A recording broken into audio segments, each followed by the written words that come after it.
রাখতে চান তাহলে শেখ হাসিনাকে অনতি বিলম্বে বাংলার মাটিতে ফেরত এবং বাংলার মাটিতে তার বিচার হবে ইনশাআল্লাহ। নাহলে ভারতের সাথে আমাদের কোনো সম্পর্ক থাকবে না। জিয়াউর রহমান একজন ক্ষণজন্ম পুরুষ, এটা অস্বীকার করার কোনো কারণ নাই।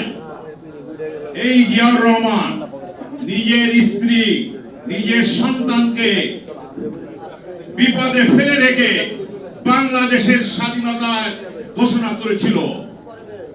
যদি দেশ স্বাধীন না হতো তাহলে জিয়াউর রহমানের পরিবারের কি হতো, তার কি হতো, এটা দিকে তিনি খেয়াল রাখেন।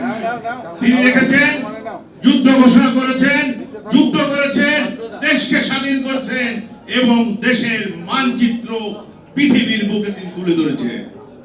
সংগ্রামী ভাইরা আমার, আপনারা 1972 থেকে 1975 সালে শেখ মুজিবের শাসনামল জানেন। শেখ মুজিব এবং আওয়ামী লীগ যতবার এদেশে ক্ষমতা আসছে ততবার এদেশের মানুষের উপর অন্যায় অত্যাচার অবিচার চলছে। শেখ মুজিবের মৃত্যুর পর দেশ যখন দিশাহারা, মানুষ যখন দিশাহারা, দেশের অবস্থা যখন দুর্যোগ ঘনঘটা, তখনই 7ই নভেম্বর বিপ্লবের মাধ্যমে আবার সেই ক্ষণজন্ম পুরুষ জিয়াউর রহমান এদেশের রাষ্ট্রনায়ক হন। রাষ্ট্রনায়ক হয়ে যাওয়ার পর শুধু তিনি কি করেছেন আপনারা জানেন। এদেশের বহুদলীয় গণতন্ত্র প্রতিষ্ঠা করেছিলেন, যেটা শেখ মুজিব বাকশাল করেছিল। বাকশাল থেকে জিয়াউর রহমান বহুদলীয় গণতন্ত্র প্রতিষ্ঠিত করার কারণে শেখ হাসিনাও এদেশে রাজনীতি করার সুযোগ পেয়েছিল। এদেশের খবরের কাগজ গুলো যেটা বন্ধ করেছিল সব দিয়েছিল, মানুষের কথা বলার স্বাধীনতা দিয়েছিল, এদেশের খেতে খাওয়া মানুষের কথা বলার স্বাধীনতা দিয়েছিল, এদেশকে কিভাবে উন্নত করা যায় সেটার ব্যবস্থা করেছিল। জিয়াউর রহমান একজন সৎ, নিষ্ঠ এবং ধার্মিক লোক ছিলেন। তার এই ধার্মিক এবং দেশের উন্নতির জন্য আমাদের যারা প্রতিবেশী আছে সেটা সহ্য করতে না পারায় তাকে হত্যা করা হয়। এবং বাংলাদেশে এই পর্যন্ত এমনকি পৃথিবীতে এমন লোক, এত লোক তার জানাজা হয়েছিল আজ পর্যন্ত কেউ দেখা যায় নাই। এবং জিয়াউর রহমানের জানাজা হয়েছিল সবচেয়ে বেশি। আসলো শেখ হাসিনার শাসনামল। একটা গোষ্ঠী মনে করে যে 5ই আগস্টে শুধু তারাই এই ফ্যাসিস্ট সরকার শেখ হাসিনাকে বিদায় দিয়েছে। এটা সঠিক নয়। আমরা বিএনপির নেতৃত্বে জাতীয়তাবাদী সমমনা জোট দীর্ঘ 15 বছর রাজপথে আন্দোলন করেছি, রাজপথে বক্তৃতা দিয়েছি, জেল খেটেছি, জুলুম করেছে আমাদের প্রতি, অন্যায় অত্যাচার অবিচার, হাজার হাজার মামলার পর শেখ হাসিনাকে আমরা বিদায় করতে বাধ্য হয়েছি। এবং শেখ হাসিনা বাংলার মাটির থেকে পলায়ন করে ভারতের কাছে আছে। ভারতকে আমরা বলবো, আপনি যদি প্রতিবেশী রাষ্ট্রের সাথে সুসম্পর্ক বজায় রাখতে চান এবং এদেশের রাষ্ট্র মানুষের সাথে, এদেশের জনগণের সাথে কাঁধে কাঁধ মিলে রাখতে চান, তাহলে শেখ হাসিনাকে অনতি বিলম্বে বাংলার মাটিতে ফেরত এবং বাংলার মাটিতে তার বিচার হবে ইনশাআল্লাহ। নাহলে ভারতের সাথে আমাদের কোনো সম্পর্ক থাকবে না। সংগ্রামী ভাইরা আমার, রাজনীতি করুক, নতুন দল করুক, তাতে আমাদের কোনো আপত্তি নাই। দল করতেই পারে, যেহেতু বাংলাদেশে দল করার রাইট সবাই আছে। কিন্তু সরকারে থেকে উপদেষ্টা হয়ে তাদের সাহায্য সহযোগিতা নিয়ে এদেশের দল করুক, এটা বাংলার মানুষ কখনো ভালো চোখে দেখবে না এবং এর পরিণত অত্যন্ত ভয়াবহ হবে। শেখ হাসিনার বিদায় হয়েছে, কিন্তু শেখ হাসিনার প্রেতাত্মা বাংলাদেশে এখনো আছে। অতএব সরকারকে বলবো, এমন কথা বলবেন না যাতে ঐক্যর ফাটল হয়। ঐক্যর ফাটল হলে সরকারও ভালো থাকবে না, দেশের মানুষও ভালো থাকবে না। মানুষ কি চায়? মানুষ চায় একটা নির্বাচন। মানুষ দীর্ঘ 15 বছর ভোট দিতে পারে নাই। মানুষ ভোট দিতে চায়, মানুষ তার গণতন্ত্র চায়, মানুষ এদেশের খেটে খাওয়া মানুষ চায় চাল, ডাল, তেল, লবণ, চিনি দাম সহনশীল থাকে, কিন্তু একটাও সহনশীল নয়। দেশের আইন শৃঙ্খলাও ভালো নয়, খুন খারাপি চুরি ডাকাতি কন্টিনিউ চলছে। অতএব এর থেকে পরিত্রাণ পেতে হলে একটা নির্বাচন দরকার। নির্বাচন দিয়ে জাতীয় যখন একটা সরকার গঠন করবে সেই পাবলিকের সরকার হবে এবং তারাই এদেশের সুষ্ঠু সমাধান করতে পারবে।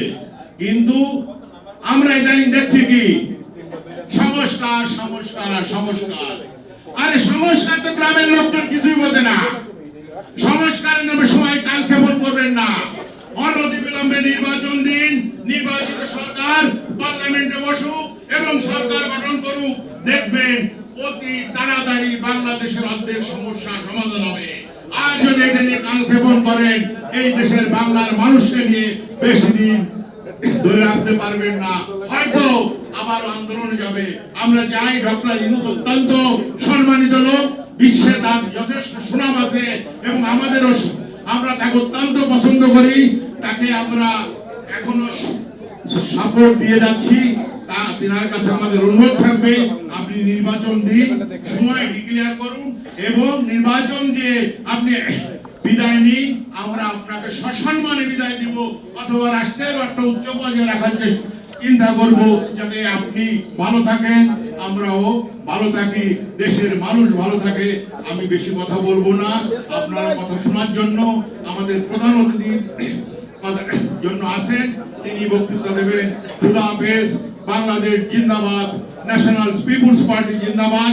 আপনাদের অত্যন্ত আবার দলের পক্ষ থেকে, আমার পক্ষ থেকে, জোটের পক্ষ থেকে আবার ধন্যবাদ জানাই যে আপনারা আসছেন, বিভিন্ন দূর দূরান্ত থেকে আসছেন। আবার দেখা হবে হয় রাজপথে নয় অন্য জায়গায়। খুদা হাফেজ।